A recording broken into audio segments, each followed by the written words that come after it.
After public comments? What's that? After public comments? Oh, no, we're not even going to introduce the item. We're just going to go. Oh. Yeah. All right. Awesome. That's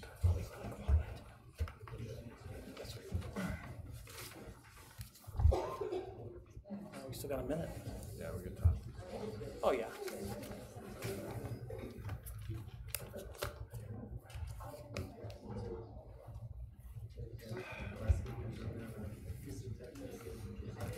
There's an extra pen if you need it. Thank you. You're welcome. Nice.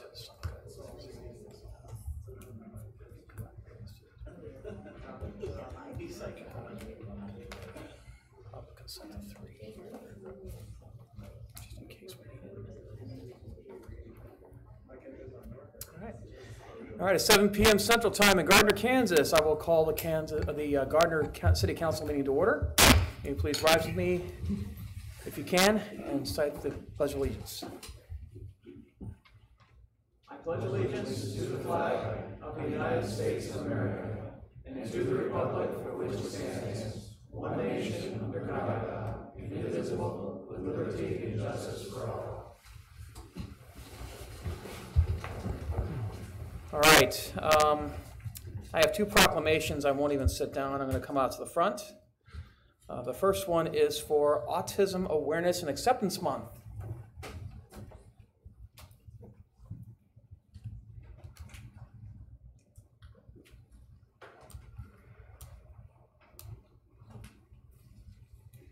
Okay. I'll use my dad voice.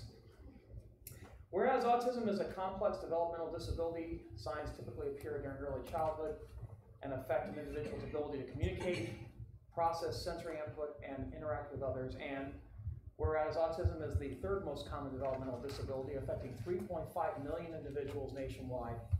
And whereas as more health professionals become proficient in diagnosing autism, more children are being diagnosed on the autism spectrum, resulting in rates as high as 1 in 59 children nationally. And whereas accurate early diagnosis and the resulting appropriate education and intervention are vital to the future growth and development of the individual, and whereas parents, self-advocates, and providers have dedicated years of service in their ongoing efforts to advocate for the rights, humane treatment, and appropriate education of all persons with autism.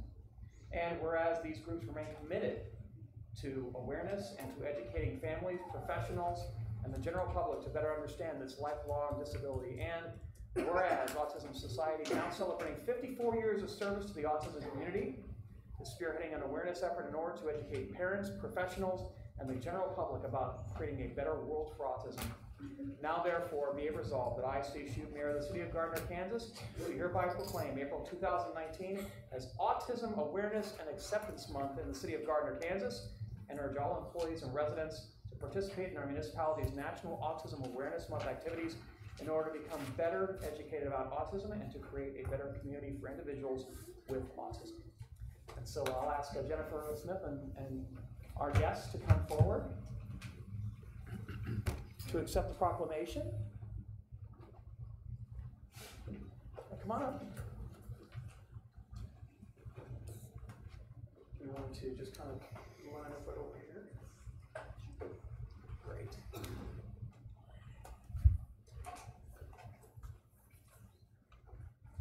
These are some of the finest people in our city, and they don't let autism define them as people. They are great individuals that happen to have autism, and I am very proud and happy to stand with them and to stand with those that support them. So thank you very much, Jennifer. Here's your proclamation. Absolutely.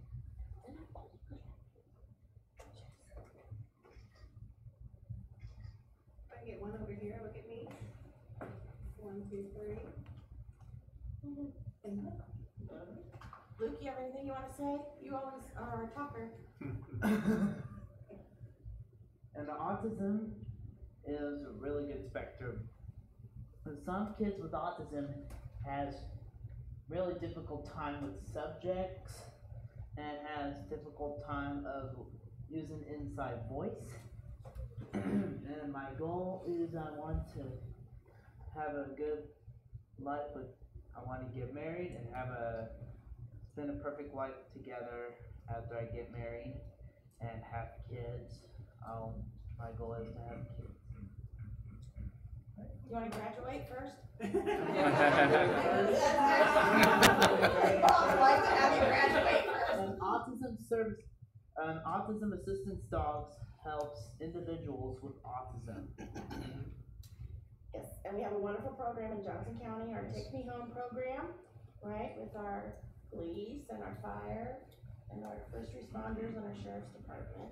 So we're very fortunate here in our community and all of our services and our police and our school district, and so we're very fortunate. So thank you.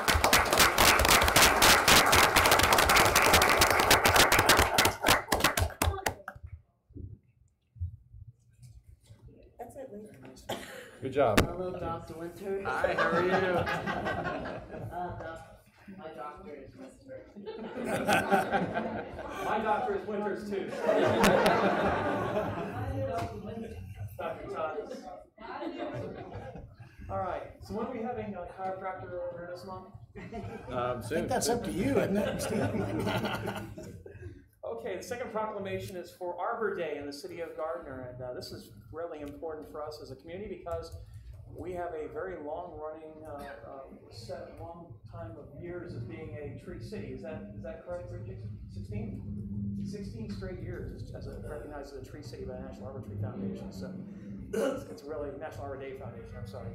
So whereas in 1872, J. Sterling Morton proposed to the Nebraska Board of Agriculture that a special day be set aside for the planting of trees, and whereas this holiday called Arbor Day was first observed with the planting of more than 1 million trees in Nebraska.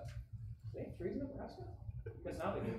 And whereas Arbor Day is now observed throughout the nation and world, and whereas trees can reduce the erosion of our precious topsoil by wind and water, cut heating and cooling costs, moderate the temperature, clean the air, produce oxygen, and produce habitat for wildlife. And whereas trees are a renewable resource giving us paper, wood for our homes, fuel for our fires, and countless other wood products. And whereas trees in our city increase property values and enhance the economic vitality of business areas and beautify our community. And whereas trees, wherever they are planted, are a source of joy and spiritual renewal. Now, therefore, be it resolved that I, Steve Shute, Mayor of the City of Gardner, Kansas, do hereby proclaim April 26, 2019 as Arbor Day in the City of Gardner, Kansas, and urge all citizens to celebrate and support efforts to protect our trees and woodlands. Jason, come on up, and I will present you the proclamation. Thank you very much for you and for Parks and Rec's efforts in keeping us a tree-filled community. Thank you. Thank you. 1, 2, 3, 12. Thank you. All right.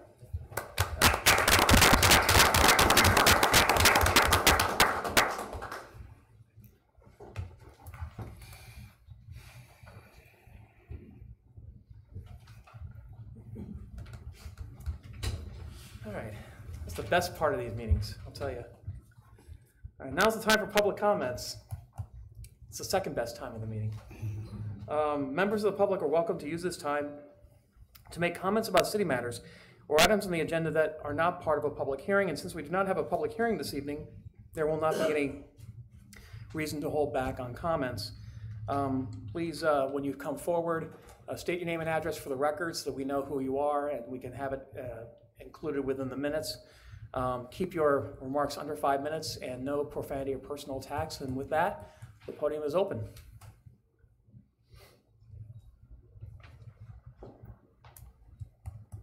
I have a question, I apologize. Heath Freeman, 602 North Walnut.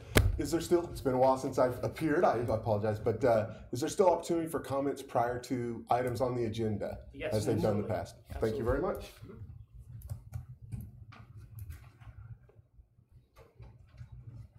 Anyone else? All right, excellent. Without any further comments, we will move on to the consent agenda. Is there any member of the council who wishes to remove an item from the consent agenda? Hearing none, I'll entertain a motion on the consent agenda. So moved. Second. Motion Melton, second Moore, that we approve the consent agenda. All those in favor indicate by saying aye. Aye. All opposed? Any abstentions? Consent agenda passes. Committee recommendation item number 1. Consider adopting an ordinance changing the zoning classifications or districts of certain lands located in the city of Gardner, Kansas, under the authority granted by Title 17 of the Municipal Code of the city of Gardner, Kansas. Larry Powell, good evening. Good evening, Mayor. Thank you. Could you bring up the first slide, please?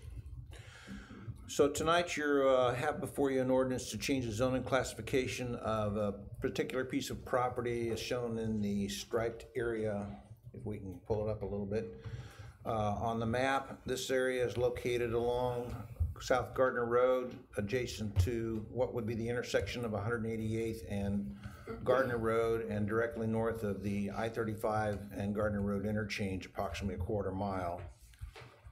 This is also the first time that we will have included a request for change of zoning into the new Activity Center Plan General Business District, ACP2. So this is the first time that designation will appear before you. And will also be accompanied by the staff recommendation of approval Z-19-02 zoning map amendment and PDP-19-02 preliminary development plan for a project called Plaza South, and recommend forwarding the application to the governing body. The property, again, is approximately, I believe, 30 acres, and is in two parcels, which has been replatted into one, the smaller and the larger. The property will be ultimately on the PDT plan, will be divided north and south into east and west halves. And the zoning request for that will be changed to an ACP2 so that they can have the zoning of the Activity Center Plan zoning, which is the new interchange zoning for the front, which allows us to make some different additional recommendation and changes to the normal zoning program. Could we have the other slide, please? The current base zoning of the district is C2, which provides the basis of the standards applied to the preliminary development plan in the ACP2, or Activity Center Plan District General Business. And a preliminary development plan, which is shown for you now, consists of the block and lot patterns designed to accommodate specific street types and building types, frontage types and uses. And a final development plan would be a more detailed plan for a portion of the entirety of the approved preliminary development plan area and will come forth at a later time. Information on the building elevation and materials, landscaping, and so forth will be done in the final plan development. The Plaza South Preliminary Development Plan provides for 9 lots accommodating 316,942 square feet of potential retail, service, office, restaurant, and assisted living, independent living, lodging, and large assembly use space. These uses are mostly speculative at this time, and the applicant is proposing that the internal circulation system to consist of private roadways with adjacent sidewalks located in access easements, and it is a requirement that those private roads or shared access areas be maintained by a private entity. So basically, we would have a business-style HOA here that would take care of all the common areas, so that they would be maintained and taken care of, and would not fall into disrepair, because most of the lot lines fall in the middle of a street or a sidewalk, but an adjacent area. The staff recommended and the Planning Commission accepted and approved of the following deviation request for the preliminary development plan: that the shorter block lengths lots 1 through 8 and smaller lot areas lots 1 and 4, then provided in the code for the suburban context, with the finding that this configuration supports greater walkability. The larger lot size and greater building setback for lot 9, which is supposed to be a religious facility use, through the plan development process, allows for larger lot sizes and is part of a campus plan that provides for internal access and circulation that is consistent with surrounding areas, and the applicant has mitigated the greater building setback with planned amenities that closely address the streetscape and support an enhanced public realm. There will be a 10-foot trail along what would be the future 188th Street East on the north side, which would access the existing 10-foot wide trail that currently goes down the east side of Gardner Road. So that extends that program, and futuristically it would continue on as the road is built onto the north and to the east. The deviation from the terrace frontage type requirements from a direct connection to the public sidewalk every 50 feet was eliminated because we have so many other access points within this area that was really an overkill in this particular part of the diagram, and it was eliminated. So they reduced the civic open space requirement as the existing and planned trail meets the intent of the standards and adopted plans. A condition of approval is that the new trail be constructed of concrete for greater durability. The applicant did not address the ownership and management of the public open space, amenities, and sidewalk and access easements as required in the code, and it is recommended that a common area maintenance agreement be provided at the time of the final development plan and final plat, and they have agreed to that. The code requires sufficient right-of-way dedications of public improvements, and it is a recommended condition of approval that the traffic study and stormwater plan be approved before approval of any final development plan for Plaza South. For lots 5 and 9, the terrace frontage type includes a required building frontage of 70%, which means that the majority of the building has to face the street in order to provide that type of transparency requirement that we require in our standards. But it is stated that this can be reduced to 50% provided that active open space and a vertical element is provided. And staff found that these vertical elements are important to the context and provide a comfortable sense of enclosure, interest for pedestrians using the trail system or sidewalk network.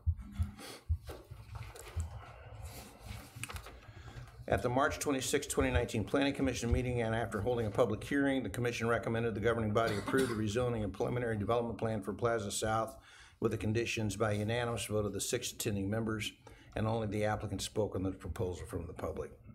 So at this point in time, it would be brought before you for recommendation for approval and acceptance. Thank you, Larry. Any public comment on committee recommendation item number 1?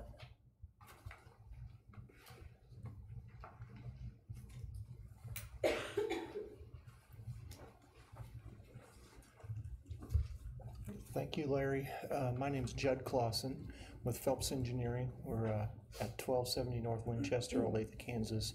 For the record, we're the civil engineers and land surveyors for the project. And I'm here tonight on behalf of the Van Kersblick family, who's owned and developing this property, and for the new Life Church, who will be the new property owner on the east side there. We're really excited, and the family and the church wanted to express their thanks to the staff for working with us as we've developed this plan. There's a lot of back and forth, a lot of iteration. I think it became a really nice plan as we've gone through this process. So I wanted to say that. We were in agreement with the stipulations, and we're here for any questions you may have. Thank you. Any other comments? We have a representative for the applicant. We also have staff here that can answer questions on the part of the governing body. So does anybody here on the governing body have any questions? Oh, I'm excited. I'm been involved with some of these and discussions, and it's been a very, very quick and smooth process. And again, I want to thank the planning staff here for a job well done on getting this put together. So thank you, Larry. Thank you, pass sir. that on to your staff. Will do. With that being said, I'm going to entertain a motion on ordinance 2612. So moved. Second. Motion from Gorsuch, second Melton, that we adopt ordinance 2612, changing the zoning classifications or districts of certain lands located in the city of Gardner, Kansas, under the authority granted by Title 17 of the Municipal Code of the city of Gardner. City Clerk, will you please call the roll? And I believe I'm also included in this roll, right? Yes. Councilman Melton? Yes. Councilman Moore? Yes. Councilman Winters? Yes. Councilman Baldwin? Yes. Councilman Gorsuch? Yes. Mayor? Yes. Ordinance 2612 passes. And welcome to our community. Thank you. I'm looking forward to your development. Committee recommendation item number 2, consider adopting a resolution establishing the date and time limitations for the discharge of fireworks within the city limits of Gardner. It's your baby here, Rich, for the observance of the July 4th holiday. Chief Curdy, good evening. Good evening. Gardner Municipal Code requires that the City Council establish on an annual basis the dates and times when the discharge of fireworks is allowed within the City of Gardner for the observance of the July 4th holiday. On March 25th, we had our Citizens Police Advisory Committee, and we discussed this issue. Much of the discussion centered around trying to accommodate the people that support fireworks and diminishing any negative impact on those that didn't. We reached a consensus for this year for July 3rd through July 5th from 10 a.m. to 11 p.m. Staff recommends approval of the resolution. Okay, thank you, Chief. Any public comments on committee recommendation item number 2? Okay. Hello, Heath. Heath Freeman, 602 North Walnut. Actually, I believe it was this time last year was the last time I spoke at the podium, and it still always gives you a little bit of butterflies. I just came quickly to ask that the council move forward with the recommendation from the committee. I think 3 days is a fair compromise between those individuals that would care not to have fireworks, and then those that would shoot the moon from January through December 31st, Mr. Melton. So I think this is a great compromise, and would ask that we move forward with that. Thank you. Thank you, Heath. Thanks, Heath. Just so you know, Heath, I did ask the Citizens Police Advisory Committee to go with every day that ends in Y. Yes. They did tell me no. I expect no less. Any further public comments without response from council? Okay, seeing none, any discussion on this resolution 2017? Yes. Oh, I just, as I'm thinking about it, why the 5th? I mean, do people shoot fireworks on the 5th? Is that, to me, like once the 4th happens, or Independence Day? So it was, the 5th is a Friday. So that was the thing. The thinking was that on a Friday night where everyone could get together and not have to work the next day, or most people could, and then they could get rid of their excess inventory. Legally. Excess. I mean, Excess? You won't have please, excess. please nobody go by my house and, with Fourth Amendment here. He just meant remaining. Yeah. Oh, okay. Okay. Any other questions or comments? I have a comment. Yes. So I have no problem with this recommendation, but I feel like because this comes around every year and it's the same, trying to rip the Band-Aid off, I would really like to see this go back to being in code and we don't vote on it every year. I presented something last year on that to where it depends on what day it is and everything else, and we can dig through whatever we want, but I would like to see this where one day we just vote on it and it is an ordinance and it is done. I agree. I think that's a great idea. Let's just do it every day that ends in Y. Maybe we could send that back to that Police aspect advisory. of it, back to police Yeah. advisory. Okay. With it, Come on. because I think it'd be a good idea. Yep, I'd depending be on good to when work it through it. falls, I'd support that. Okay, I think we have consensus. Yeah. So we will work at trying to come up with a framework that will be accommodating to Mr. Baldwin. And, because I know yours was just really confusing last year. There was- I guess I'll have to explain it to I was the, lost, to the I was committee. lost just looking at Pretty it. sure there So, was. any thoughts on ending at the 4th versus ending on the 5th? I mean, is there any consensus on whether we want to keep it before the 4th of July holiday, or if the 5th is okay with everybody?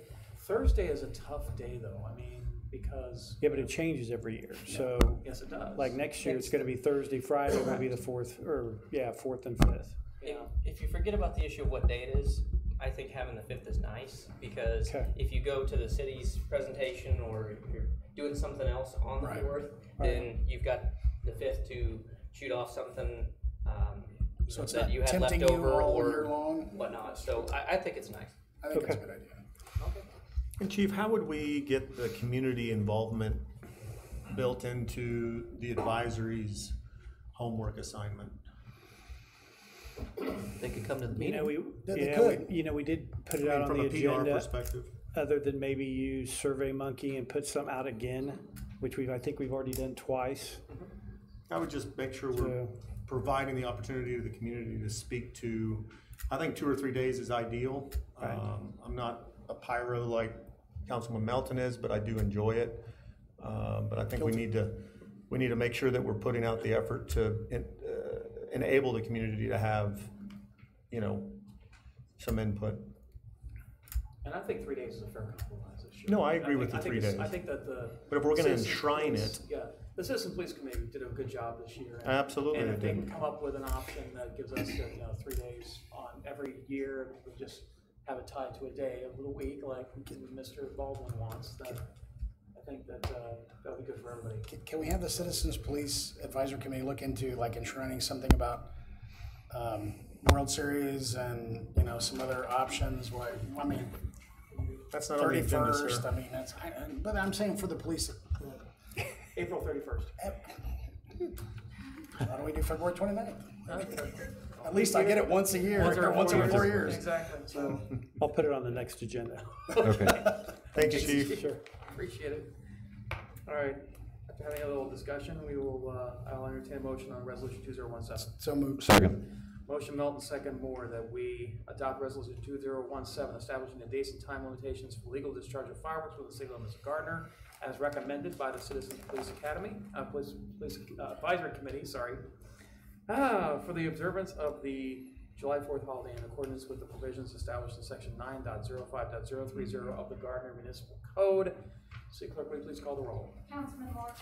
Yes. Councilman Winters? Yes. Councilman Baldwin? Yes. Councilman Gergorczyk? Yes. Councilman Thompson? Yes. Resolution 2017 passes. Yes. Can we get July 4th changed to Independence Day yet again in the context? Please? Okay, Thank you. we'll work on that as well. Sorry, it says July 4th in the code too, so I have to change. Fix that too? All right, new business. We have new business.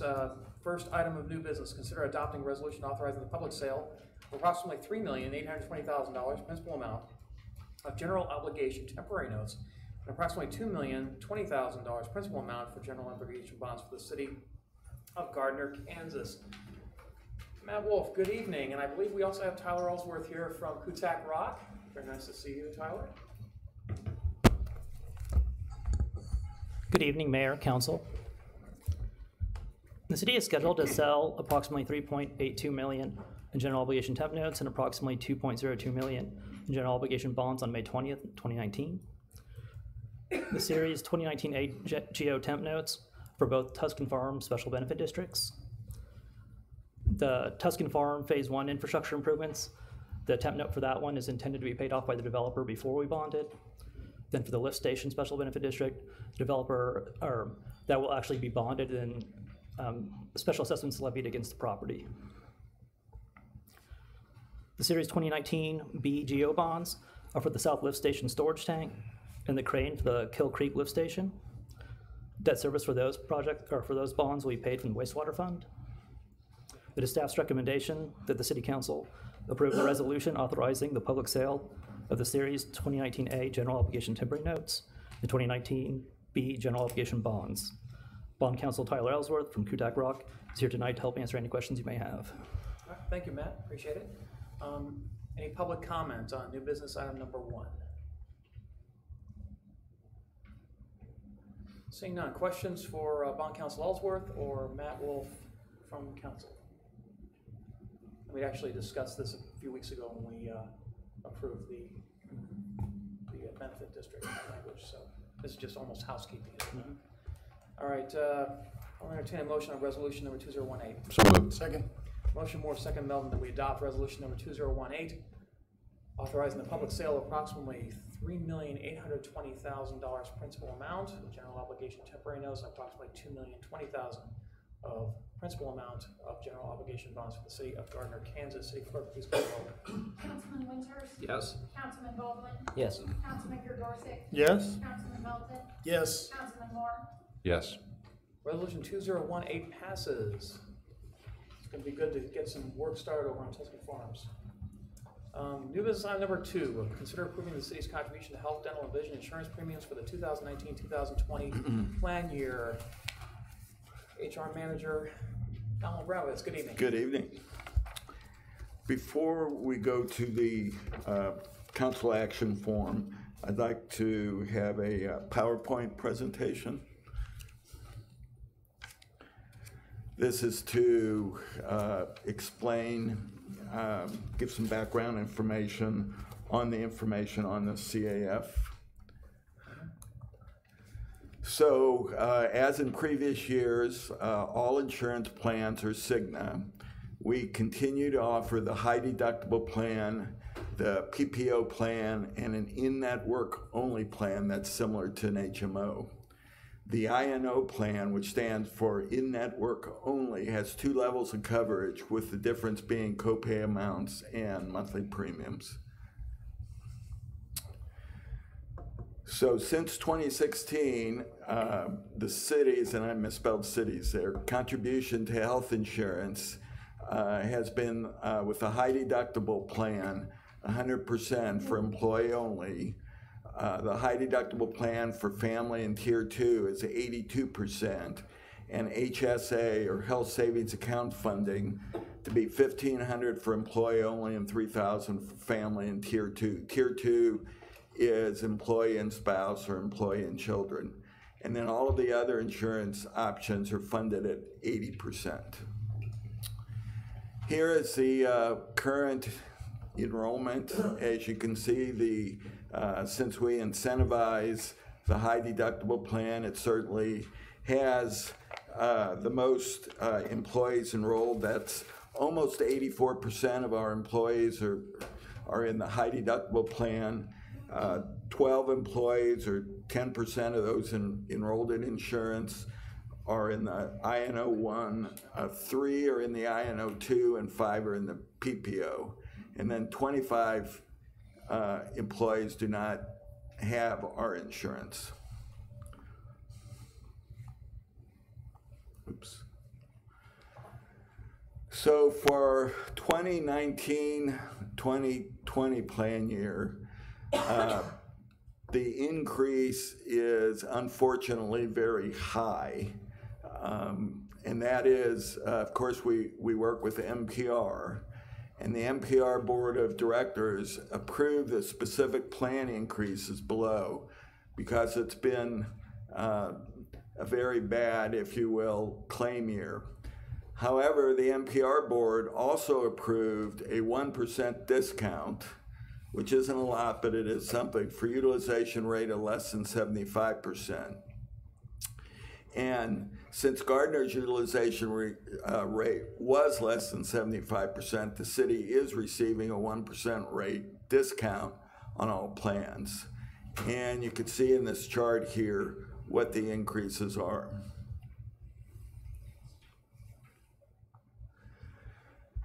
So to support providing more affordable health insurance choices, we implemented a much more robust wellness program, and this contributed to Gardner receiving a 1% premium discount. And I will mention that again, from the Kansas City Chamber of Commerce, we did receive the Silver Award again this year for our wellness program. So here are a comparison of the health insurance premiums, and I apologize that the bottom one is a little hard to see, but it's the PPO plan. So you can see the premiums from 2018 to 19 for the single HDHP went from $463.54 to $558.56. And the 100% or 82% that are listed there are how much we're proposing to continue to contribute to the plans. So the cost increase to the cities, you could see, I won't read each and every one, but you could see what the cost increase to the city is. And then you can see what the 2018-2019 employee premium is, and then what the 2019-2020 employee premium would be, and what the increase with this funding would be to the enrolled employee per month and then per pay period. So we want to keep the increase as little as possible for our employees, because as someone said, this will almost use up the merit increase that a lot of people received. So that's why we're still recommending this level of funding. And then here are the INO 1s and 2s. And you can see what the cost increase would be for each employee.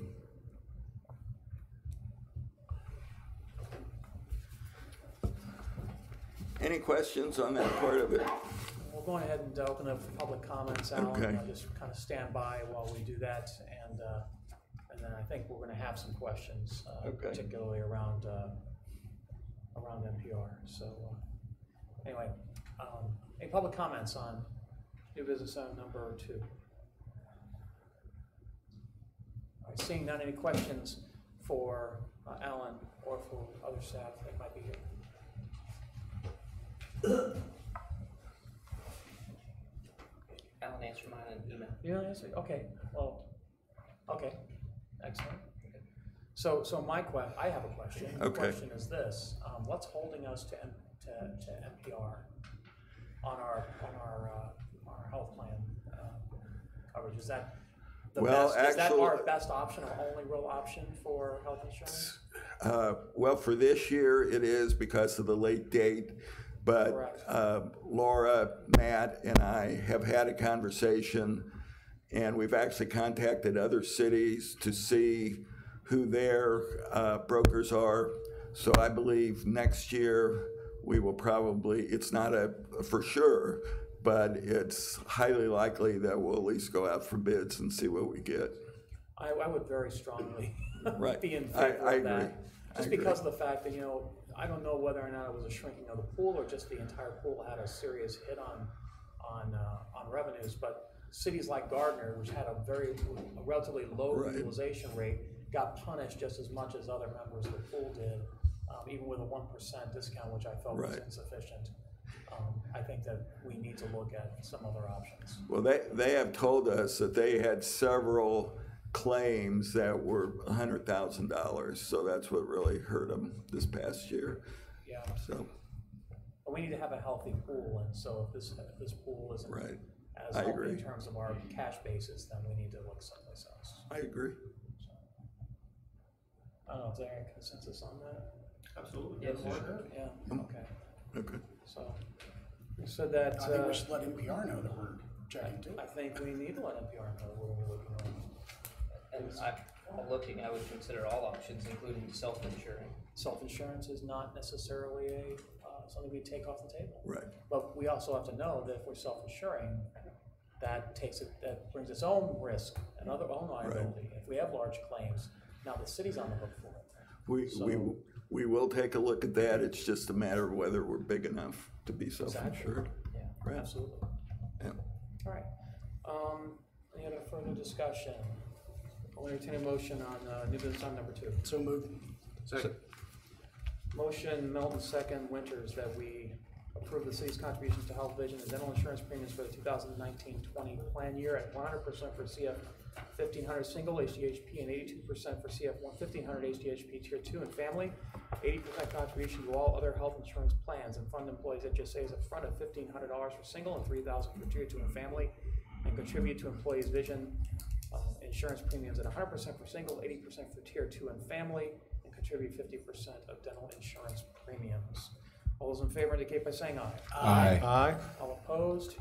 Any abstentions? New business item number 2 passes. Thank you. Thank you, Alan. Alan, thank you for your work on this. Just a point of order. There was a request by 2 members of council before this meeting to recess into executive session before the consideration of item number 3 on the new business agenda. And so, as the governing body rules and procedures state, we can add an executive session if it is germane to the subject and within the statutory requirements for an executive session, which this is. So I will entertain a motion to recess into executive session. So moved. Second. Motion Melton, second Baldwin, that we recess into executive session pursuant to KSA 75-4319B1 to discuss personnel matters related to non-elected personnel, beginning at 7:38 p.m. and resuming regular session at 7:58 p.m. All those in favor indicate by saying aye. Aye. All opposed? Any abstention? We are now standing in recess.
Thank you for your patience. We have one more minute before we resume regular session.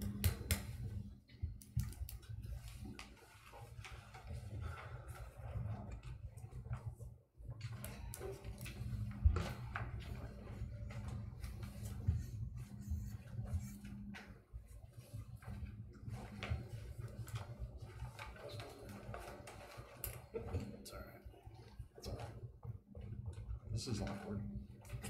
What's awkward? Sitting here. Oh, there it is. Okay. I will entertain a motion to resume regular session. So moved. Second. Motion Melton, second Moore, that we resume regular session. All those in favor indicate by saying aye. Aye. All opposed, any abstentions? We are back in regular session. New business item number 3, approve and authorize the mayor to sign an agreement with Jim Fruiting for the position of city administrator.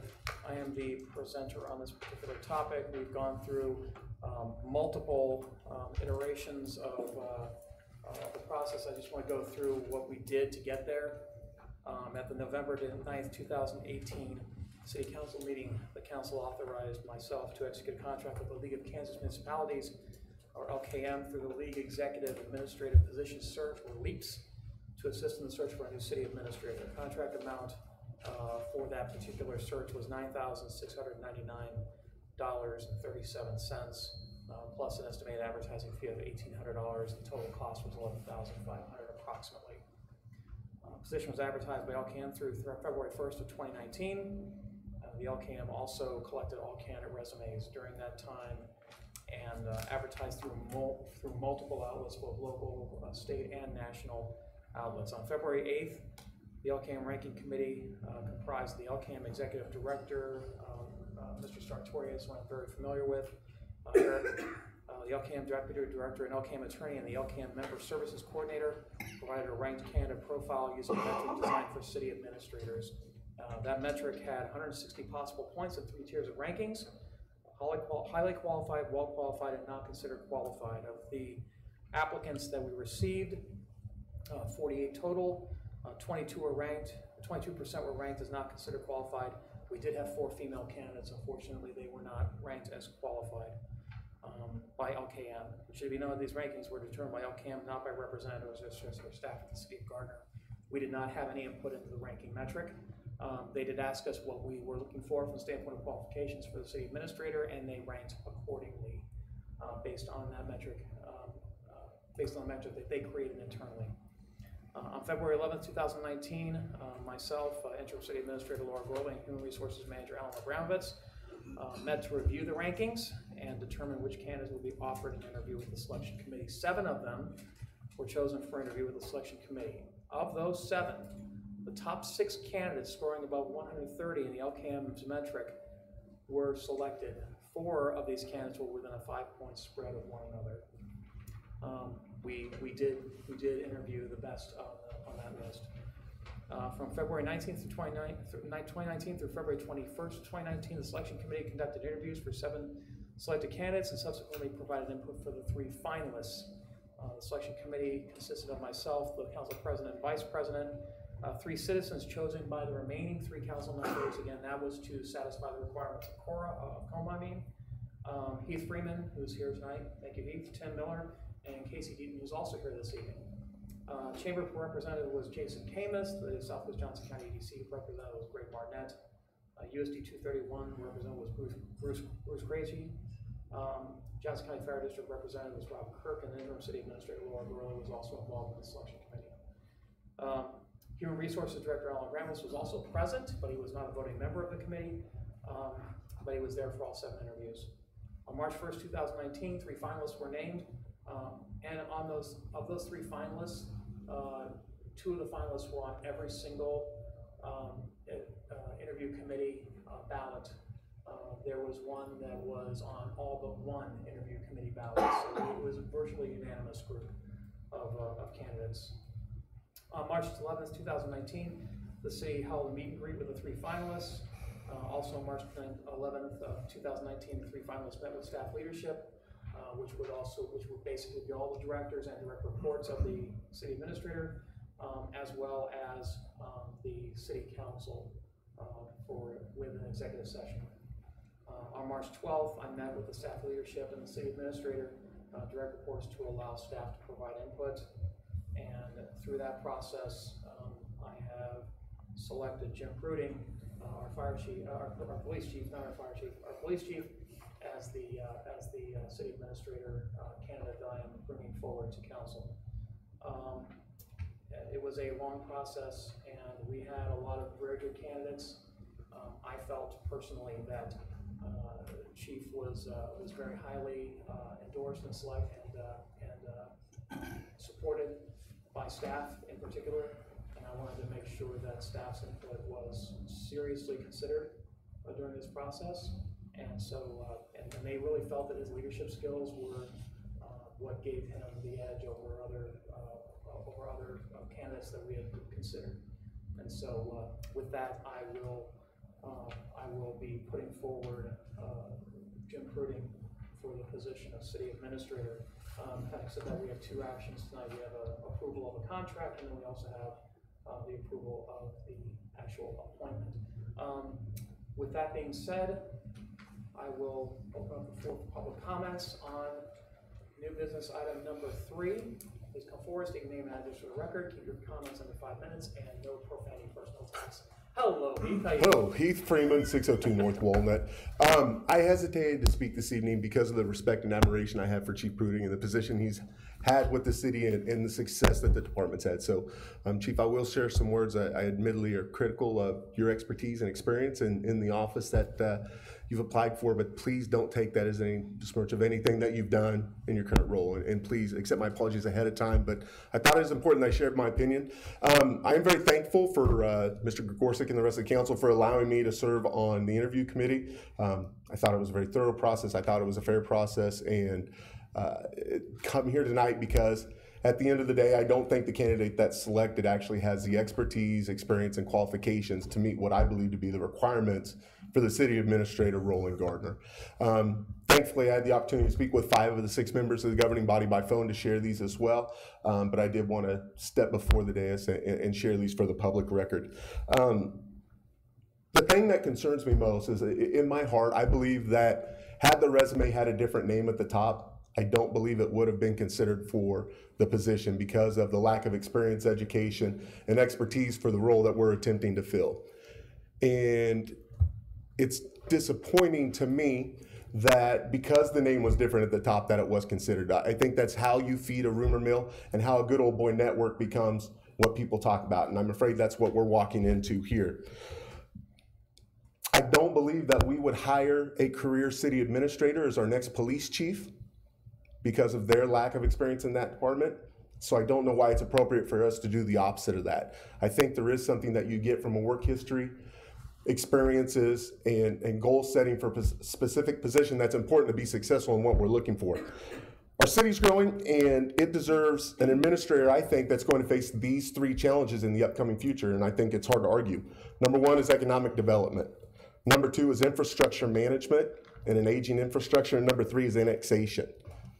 Tonight, we're putting forth a candidate that has no experience in any of the 3, which I think is just a glaring error on our part by expecting someone without those experiences to be as successful as we need out of this position. We all understand how critical it is. Some of us have been through this now, or some of you have been through this twice. I apologize, I'm not part of it this time from that position. But we know what can happen with this position and how the success here leads to the success of the city as a whole. So I just don't think we've met that. With that said, understanding I don't believe I've changed any opinions and that we'll move forward in the way that the mayor has brought today. Chief, I will absolutely support you wholeheartedly if this is a decision that's made, but I did want to share my thoughts and concerns. Specific to the contract itself, I shared these with Councilman Baldwin, Councilman Winters, and Councilman Shute today, or Mayor Shute, my apologies, sir. But I did want to read them for the record and share with Lee, Rich, and Randy. I wanted to not create a situation where if someone replied all, then we had a whole quorum and other things, so I only sent it to 3 select individuals. These are actually by line item. On section 2, item A under the agreement, I believe the agreement term of 4 years is too long for consideration, especially someone lacking the experience that we have in the individual selected. I believe it'd be more appropriate for a 2 to 3 year. Gives us an earlier opportunity for review and renewal. It also will allow us to look and see if some of the credentials we've asked for have been met and move forward. So I'd like to see the council consider before they move forward tonight changing the terms of that agreement. On section 5, item C, it discusses, I turned to the wrong page, bear with me. Discusses a bonus in regards to an essential bonus, a one-time lump pay for completion of coursework for a graduate certificate in city and county management. There are two elements here that actually really set me off as a taxpayer. I don't believe I should be paying for the education of this individual and what I think should be a base requirement. If that's something that's required to be in the position, I think that's on the burden of the individual to pay for and make sure that they meet. I also believe there needs to be verbiage within the agreement that ties this into a requirement for further employment. If they're unable to meet this after a specific time, and I know there were some terms here, but I don't think it was ever met that if you don't do this, then your employment will end with the city and we'll have to move in another direction. And I absolutely believe this further education should be a base requirement. I thought it should have been a base requirement for application, but now that we've passed that point, I think it needs to be a base requirement for continued employment, and I don't want to pay those costs as a taxpayer. I don't believe that to be fair. Next is item D under section 5. Again, this is in regard. That was 5? Yeah. Sorry about that. Okay, I will say I just don't think that the city should pay for annexation bonuses. That's a group effort on behalf of the residents, and essentially a lot of this groundwork has already been laid, and we shouldn't. One last clerical error. I won't move my comment, but you've left a word out of the agreement, and it's actually an important word. I don't know if anyone else has caught this, but I just dropped all my papers. This was on the word city. Did you find that? City? Yes, it's in section 10, item A. The first sentence has the omission of the word city as a responsible party. Yes. That actually is a pretty important clerical part of who is responsible there. We'll play So I apologize for going over time to make sure that's reconciled and done with the agreement. All right, Thank you all. Thank you.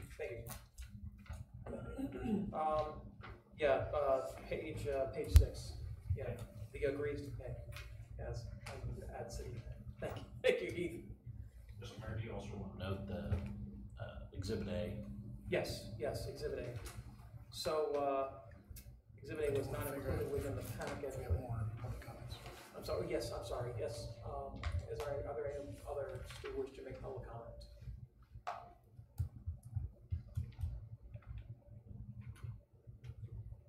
Okay. Having no other further public comment. There is an Exhibit A which was not included in the council packet. It was not included. But basically, there's references in the contract to Exhibit A, which is a separation of employment and general release. So this particular language was not in the previous city administrator's contract. Basically, it absolves the the individual who leaves that position waives the right to legal action if they take a severance package from the city of Gardner. So that's what this is. That's what this is right here. And I'll provide copies of this to whoever wishes to have it. Okay. That was an oversight. So my apologies. All right. Any discussion on this? Real quick, Mr. Mayor, I don't know how we would go about this, but I'd like to recommend that we, or maybe I need to make a motion to call for a roll call vote instead of a. You can make a point of order to ask for a roll call. I'd like to make a point of order that we ask for a roll call vote on the next 2 items. Next 2 items? Yes. Okay. Hearing any objections from the rest of the body? None? No. Thank you. Okay. All right. So we will have a roll call vote on both these items. Just letting the city clerk know that we will have that. So we will start with new business item number 3.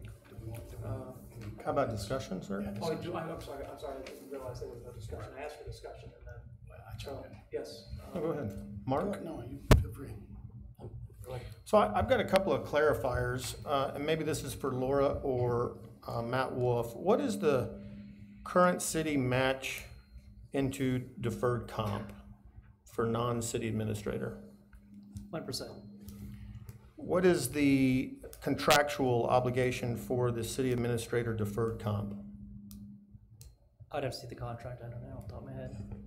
10%? Correct. Okay. Bear with me here.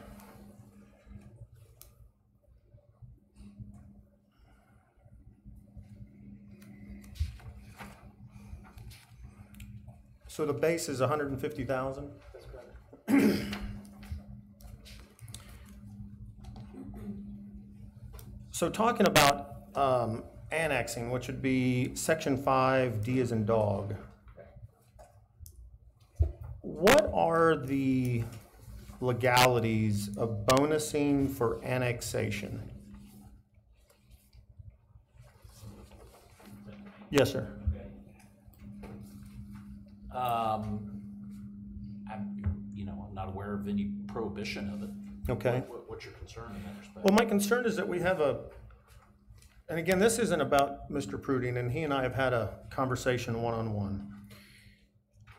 But we have a bigger team than just a city administrator. So do we have a bonus structure in place for everybody that touches that annexation? And how would we prove that he took it from cradle to grave? Here's my case.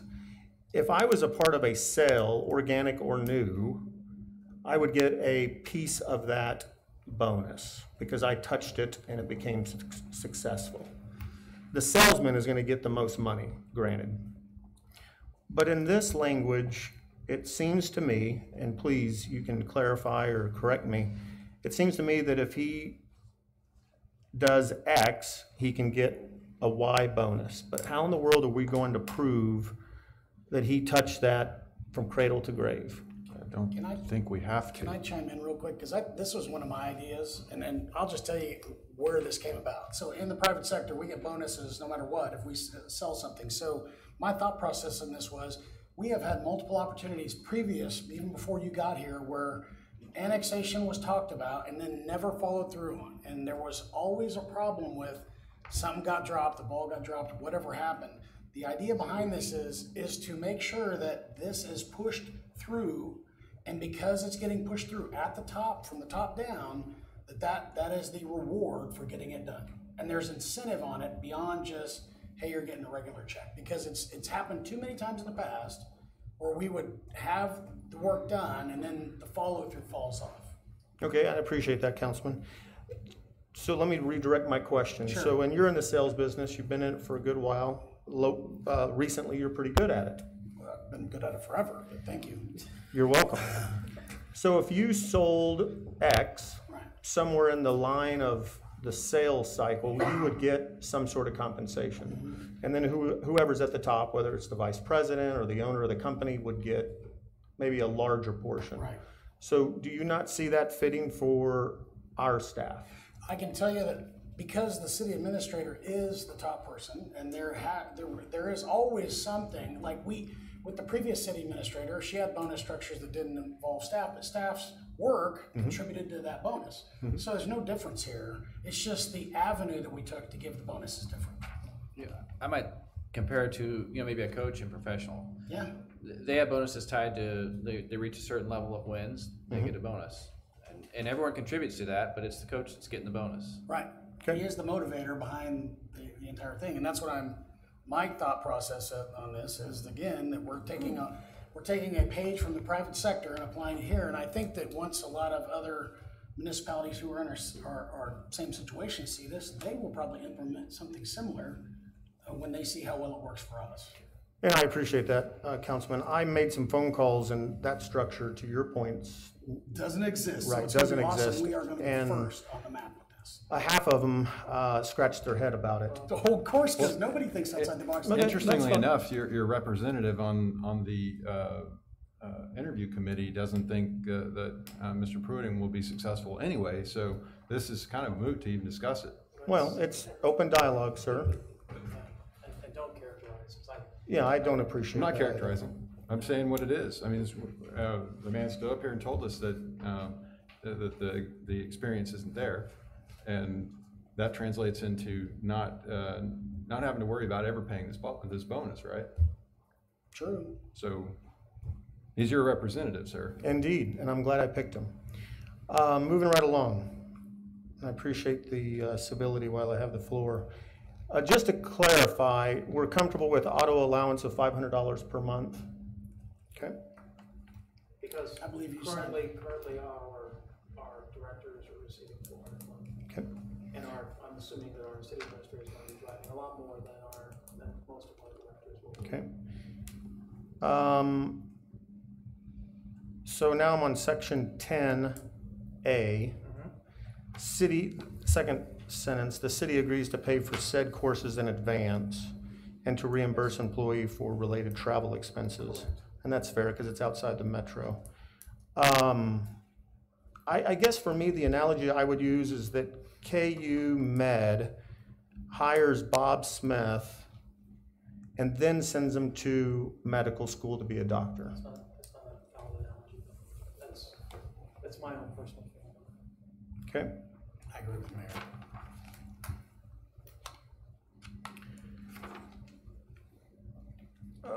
So in closing, I saw there was 4 elements, and I believe Mr. Pruding has one of the 4. But I don't think that he has economic development skill set. I think the infrastructure, current infrastructure, investment and management, I don't think he has that. And annexation, which is, I think, a #1 priority for everybody up here, including the mayor. I don't think that he has that skill set. So one of the 4, which is leadership, and he does that with integrity, and I say that with respect, I just can't support this as I reviewed it with the rest of the city when it became public. Thank you for. I would like to, I have a couple of comments. I don't think it's provable at this point in time whether Mr. Pruding has the skill set or doesn't have the skill set. And I also don't think that, you know, to use the professional sports analogy, that there are very many baseball coaches out there or football coaches out there that have, you know, scored home runs and touchdowns respectively either. Doesn't mean that they're not skilled at what they do. We're looking for leadership in this role, and I believe we had the overwhelming support of staff, especially with regard to getting a candidate with good leadership skills. That was probably higher on their priority list than anyone else's, probably because of you know, events of the past, and you know, to say that the education is lacking or the skills are lacking is a bit premature. We know that we know what Mr. Pruding's resume says. He has a master's degree in management, and he's got demonstrated skills in large police departments, KC Metro to be one, managing budgets of up to $250 million annually. You know, this is a $60 million a year city here. I don't understand what the, you know, I've seen it in social media, and it's really unfortunate. People saying that he doesn't have skills and he doesn't have this or that, and it's not, you know, not good enough for the job. I think it couldn't be further from the truth. I think we got, you know, several good years out of him as our police chief, and we've got an excellent police department to show for it.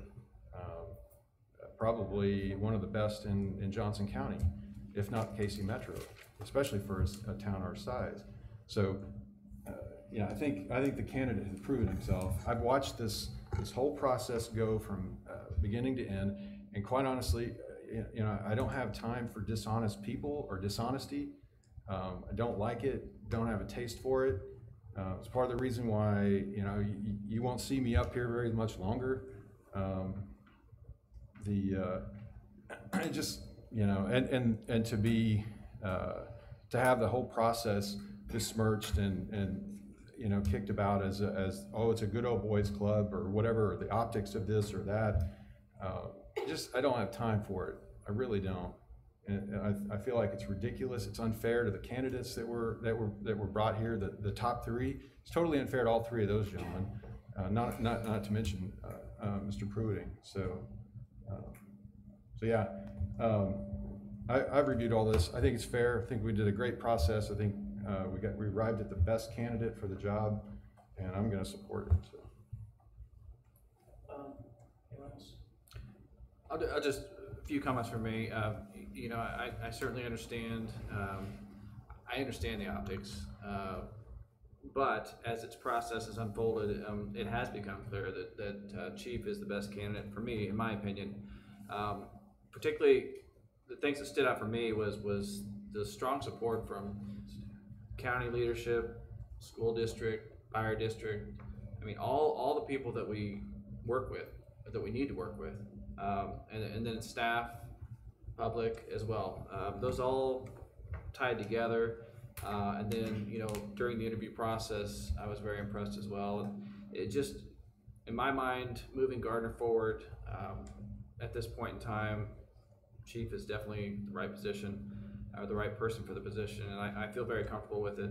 And then in regards to the contract, you know, we've worked through a lot of that, and you can, I mean, it's all give and take, and you can, the 15,000 for this or that, I mean, it's all part of the contract. It's, you know, you can individualize it, but it's all part of it.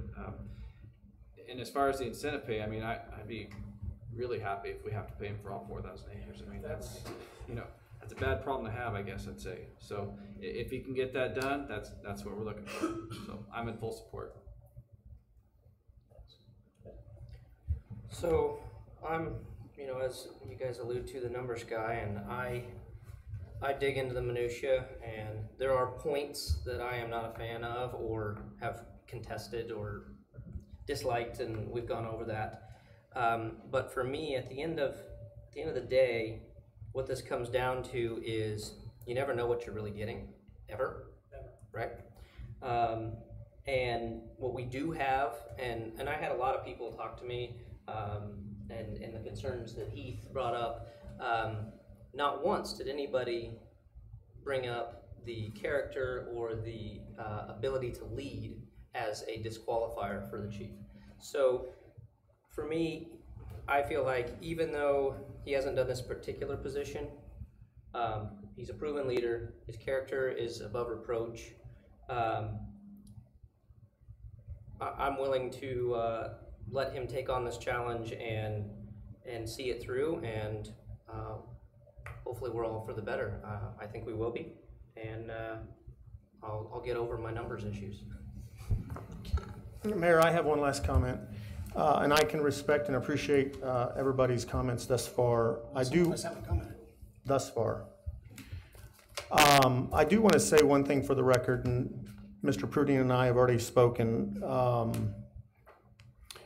My ability to work with Jim April 29th is not in question based on the outcome of this vote. And I think Jim knows that, and I'll do everything I can to work with him to be successful, although I have zero content expertise in those areas. But I do know that Larry Powell and Gons and Michael Kramer and Mr. Wolf, et cetera, can definitely support him. But this isn't about integrity. I understand. Thank you. Thank you, Mayor. So I'd like to thank Heath Freeman, Casey Deaton, Tim Miller, Bruce Tracy, Steve and Lee for putting up with me, and then Chief Kirk, Jason, Camus, Greg Martinette, and our ICA, Laura, and Alan for also putting up with me for the this whole process. I really want to thank you guys. Out of, you know, all that, it's amazing when you get 11 people in a room and they all agree on 3 people. It's pretty darn amazing. I mean, when there are 7 interviews, and trust me, there were several of them that we were looking at each other going, oh man, no way, no way. Flashlight was the key word. You know, ask anybody who was in the room about flashlight, they'll tell you. But so I want to thank you all because I know it was a lot of time out of your day, and Steve didn't provide any real snacks. I was really disappointed by that. It was like some granola. No and some snacks other at stuff. all. I felt like I was in California. I mean, it was weird. So, but anyway, I do want to say that I do appreciate staff too with being open and honest about who they preferred, and our local government partners. You know, Chief was unanimous among not only the people who were in the party, -1, but then also with staff and our intergovernmental partners, which is one of the things that since I've been here, we've been trying to correct that. We didn't have, just a couple of years ago, we did not have good relations with our intergovernmental partners, and now we have fantastic relations with them, and they're growing and they're getting better all the time. And I know Chief's going to continue to drive that home as the city administrator. So, and then I can't wait. I'm super excited. And one more thing too, if you don't mind. I know you guys have already heard this, but I do want to throw out an idea, and this goes back to the public sector.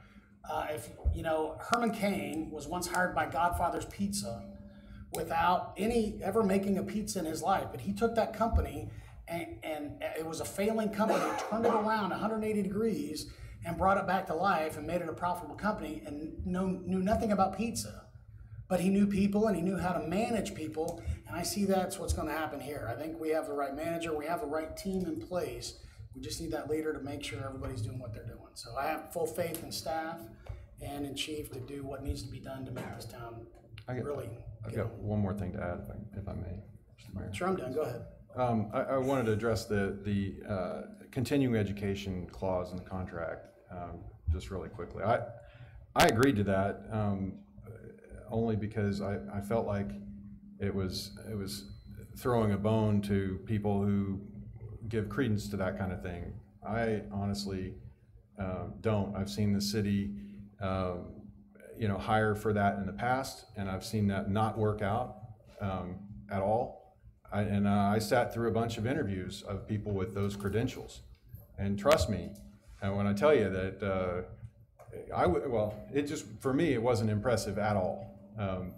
I see it as a growth opportunity for Mr. Pruiting, Chief Pruiting, and something that he can put in his quiver for later use, but I do not see it as a qualifying requirement that he go and get this thing. It's incentivized for him to do that, but it's not if you don't have it, you're no longer qualified for the job. I think that would be a huge mistake. It would be the height of stupidity to put that in there as a requirement. All of his other qualifications make him qualified for the job, and he passed all of the tests that the city has put him through up to this point. So I just wanted to make that point. So I appreciate that, Leighton, since I was the one who put that in there. But that's all right. I understand that. I'll just leave it at this. We have an amazing staff here in the city of Gardner. I don't think anybody, whether you're for or against this, can dispute that we have an amazing staff here in the city of Gardner. I would put them up against any staff for any city within the metro, particularly given the amount of functions that our city performs and the size of our community versus others. Those staff people told me pretty much unanimously that they would give Chief Pruiting every bit of support and assistance in the areas that he doesn't know a lot about, like, for example, utilities, like, for example, economic development. Understand this, the staff wants Jim as leader. The staff wants him. They want him to be able to perpetuate the culture that's been created here in this organization. That's a huge bonus for anybody coming into that position. And for that reason, and pretty much that reason only, irrespective of everything else that was going on, but that was the determining factor that got me on board this appointment more than anything else, because I trust my staff and I support my staff. And my staff made it very clear with the intensity of their support for Jim Fruiting, that was the direction we needed to go in. So I'm not gonna apologize for this appointment with anybody. I'm gonna defend it to the hilt because I'm gonna defend my staff. And my staff are good people. And Jim's a good person. So with that, I will entertain a motion for. So moved. Second. Okay, motion, Melton, motion for, second Melton, that we approve and authorize the mayor to sign an agreement with James Pudding for the position of city administrator. And since there has been a request to have a roll call, I will ask the city clerk to call the roll. Councilman Baldwin, Yes. Councilman Gregorczyk, No. Councilman Melton, Yes. Councilman Moore, Yes. Councilman Winters. Yes. If business item 3 passes, we now have an authorization to sign an agreement. The next item for business is the consideration of the appointment of James Pudding as city administrator. I will also ask for a roll call.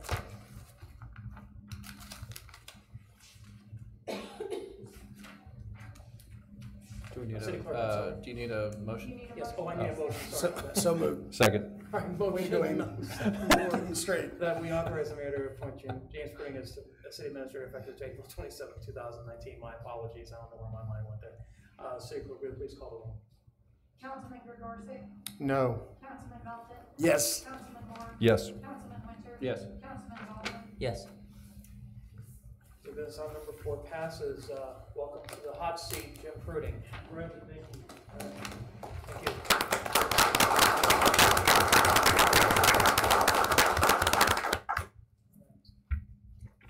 We still have Micah for a couple of weeks, so I'm happy for that.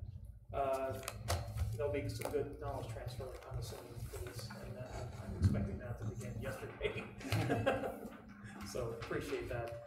Council updates. Does council have anything for staff? I'm going to start with city. Dan. I don't have anything business related. I just wanted to note that this is Laura's last meeting, and just wanted to say publicly how much I've really enjoyed working with her. She's fantastic. I think y'all should appreciate how really spectacular she was at her job. I've worked with lots of CFOs with lots of municipalities, and she's top notch. So I, for one, will miss her. Here. We're not done yet, Laura. That's early. Get her some tissues. Not both. No updates for tonight. Okay. City clerk. No, sir. Chief. Last meeting as chief. Yeah, again, thank you. I'm humbled by the selection and really excited about working with governing body and staff and doing some great things for Gardner. So thank you. Thank you, Chief. Gons Garcia. No, sir. Jason Bruce. We got some good weather this last week or so. It's been nice. Yes, it has been. Please do not curse it. I just wanted to remind everybody that this Saturday is our Earth Day celebration out of Wynwood. As of this morning, we had over 250 RSVPs. Wow. So we have church groups, some scout groups. We have a large group from Amazon coming out. So the weather's going to be gorgeous. So we welcome everybody to come out and attend that. Also, wanted to announce, obviously we have announced our headline act for Independence Day celebration out at Celebration Park. I'm also proud to announce that Q104.3 is going to be there live at the event, broadcasting that day. So we're super excited. They're also bringing Dylan Carmichael, so he will now be our lead in front of Big Time Grain. So awesome. We're excited for that. That's all I have. Thanks a lot, Jason. Economic Development, Larry Powell, you've been busy. It's been a good time the last couple of weeks. So, first of all, thank you all for working so quickly through the Plaza South project. As the Phelps people said, this project came into us really about a month ago. So it has moved quickly through the process, and we're quite excited about it, and we hope to see it come to fruition very quickly. So I think that the public will be pretty astounded as to all the changes that will occur at the south end of Gardner Road in the next 2 years. And within the next year or so, when we finally start road construction, there'll be numerous changes underway down there. So people need to bear with us, and it'll be fantastic in the end result. A couple of quick things real quick.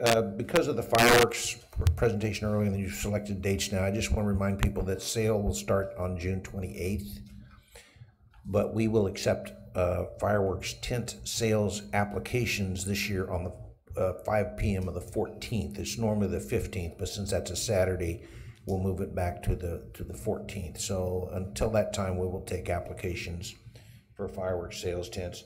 Also, we have the Gardner U tour, facilities tour will be this Friday afternoon. So we will be taking our current Gardner U people around to look at city facilities. We will not bring them to the old police station, but we will be going to the new police station. Yes. At least we're planning on it, Chief, so we'll hopefully have to get with you tomorrow and talk about that. Can't break the streak. I mean, everybody else is gone. Yeah, I know. So, the one other thing then is also a reminder to the council, the new second phase PSP grant is in process. We still haven't gotten our written approval from KDOT. Is why we haven't had the kickoff meetings for that yet. So we're expecting that any time. But the hangup has been part of this year's group thing that we want to do is we wanted to take our steering committee and another committee on a bus tour of other facility improvements that have been done by other cities in similar situations close by. That's something that's never been done before through one of the KDOT grant applications, and so they're having a little bit of trouble reconciling the cost for that. We expect that to go through though anytime and have that completed, and so we would encourage you all to participate as you have in the past. And I do know that you several have been served on the steering committee in the past, and we hope that you will consider doing that again if you have the time in the future. So that's what we have there. Thank you. Thank you, Larry. Appreciate it. We had an illness with our parks, with our public works director, not parks director. The parks director is fine, but our public works director had to go back ill. He was at the Kansas Transportation Task Force meeting last week, along with Tim McEldowney, and we are engaging with the state, particularly KDOT, on projects that we have near and dear to our hearts. Several of them that are coming forward, and we're also going to have some additional discussions about infrastructure funding very, very soon for a lot of projects which would include the east side of I-35. So we are working diligently through that, and I want to personally express my gratitude to Michael and his staff. They've been doing yeoman's work, and they've been short-staffed for a while. So I want to recognize them. Start with Mark Baldwin for council updates for staff. Nothing for me. Everyone have a happy Easter. Yeah. I actually have a few things. First of all, Laura, this is your last meeting? Wow. Okay, well, sad to see you go. I'm happy you'll still be around Gardner though. But gosh, I think I've been on since 2007 off and on, so it's been a long, long time. So we'll be very, very sad to see you go, and I appreciate all the tremendous work you've done over the years. You've always kind of stepped up and filled in and done what you need to do, and it's been very much appreciated. You've saved us a lot of money over the years, so thank you for that.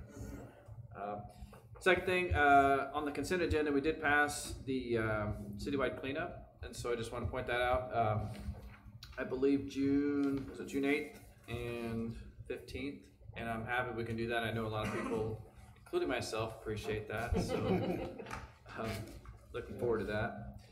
And then lastly though, kind of going back to what Mark had brought up at last meeting about the police officer 2, the requirements for that, and I'm wondering, in my mind, the police officer 2, I mean, I kind of want to put it out there as a attainable incentive, I guess, to keep staff.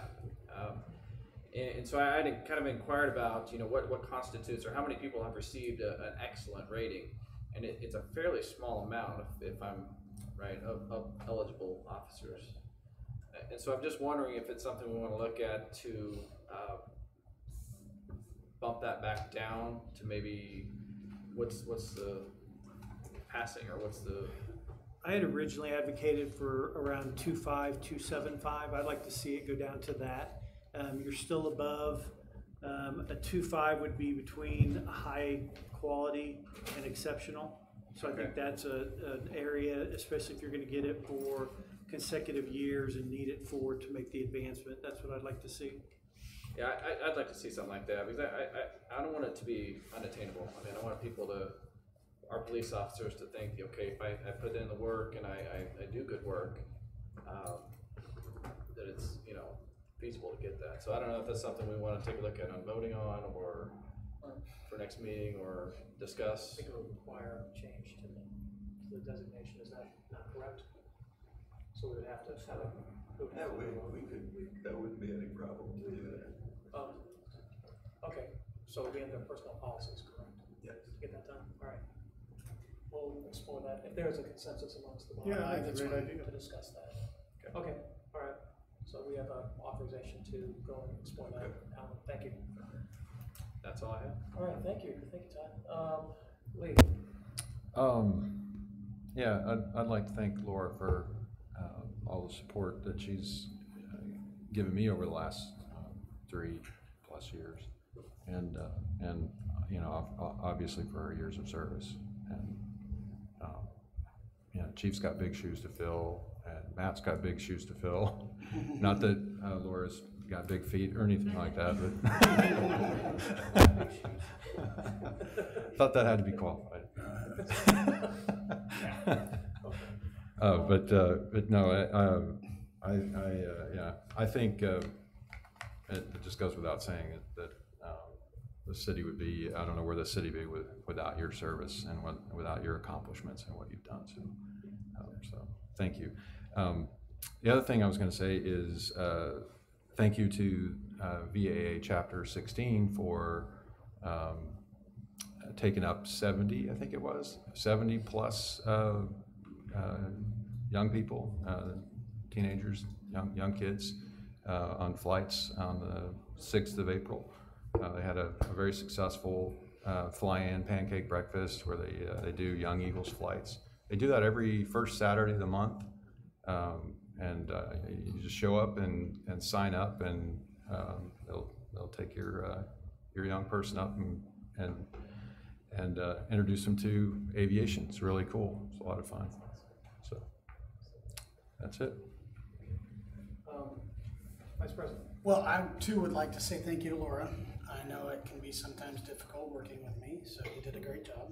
So you'll have to write memoirs someday so I can see where I rank, and you know, I'm hoping I'm close to the top, but I'm pretty sure there's one person who might have beat me. But anyway, I really just had that. I do want to just say thanks again, Laura, because you've made it interesting and saved the taxpayers a lot of money. So thank you. Thank you, Mayor. I would echo what all the rest of the councilmen have said.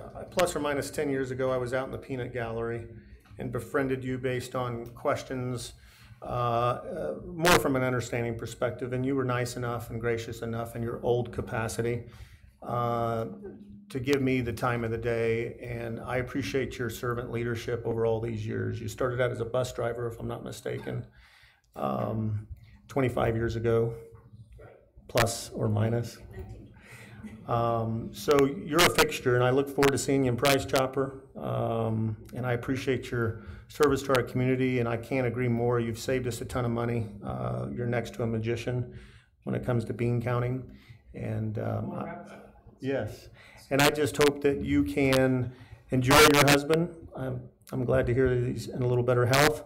I hope that you can enjoy the Royals and do everything else that you want to do when you want to do it. Thank you, Laura. Well, it's tough for me to top the sentiments of the governing body, so I probably won't try too hard. No, go ahead and try. Oh, all right. Okay. So, wait, he's gonna ramble now. We're never getting out of here. I've already blown the time commitment today, so no, I will. When I came into this position in January of last year, I learned a lot about the city. I learned a lot about the operations, and most importantly, I learned about the staff, because I've never really had a lot of opportunity as a council member to interact with staff. And one of the things that struck me very, very quickly being involved with the staff was just how amazing our finance department was, and particularly its leader, Laura Gorley. As Randy had said, and Councilman Dorsey had said, you know, she's done virtually every position that the city has had. I don't know of a place you didn't work, Laura. You worked in. Didn't do anything in electric. You didn't do anything in electric. Okay, so you did do meter reading though. I did. You did meter readings in the winter, yes. Slugging in the code and trying to pull meters out. That's interesting. You've done bus driving. You've worked in operations with the police department. In fact, I think that's where you met Eric, isn't it? Working in. I met him at court. At court, yes. That's an interesting story, right? And I was working. On what side of court? Yeah, the good side. Okay. And you've just been when I think of you, I think of perseverance, and I think of integrity, and I think of your unwavering commitment to the city of Gardner. And I hope that you'll remember us and remember the word fun, because I think when we first talked, you had said, you know, you could have had more fun within the city, and I hope you've had a little bit of fun. There's been some fun. In the position of interim city administrator. I will say that your legacy in this organization will live way beyond your tenure here. Wait till you see what I signed. Really? Okay. Okay. I don't believe anything you say. Now I'm scared.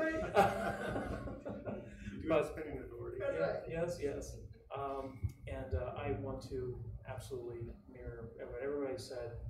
Regardless of whether you're for or against what's going on in the city, I think it's been universal that you have been a tremendous asset to the community, a treasure to the city of Gardner, and your expertise and your smile and your ability to motivate will be missed. And I want you to know that from the bottom of my heart. We will. There's gonna be a big hole in that seat when you leave. So. And you've got a great team. You'll be fine. Everybody's in good shape. And you were the secret sauce that helped to make a lot of that work. I do have a ball bat. And you have a ball bat. And you've got a lot of skin rabbits, you know, so you've been pulling out of hats for a long time. Have you given the wand to I haven't done anything yet. I'm pondering this. Yeah, I give the wand and the hat to Matt. We'll see. Yeah, all right. He's going to be doing a lot of housekeeping also. Right. A lot of housekeeping. Yes. But thank you for your service. Yes, absolutely.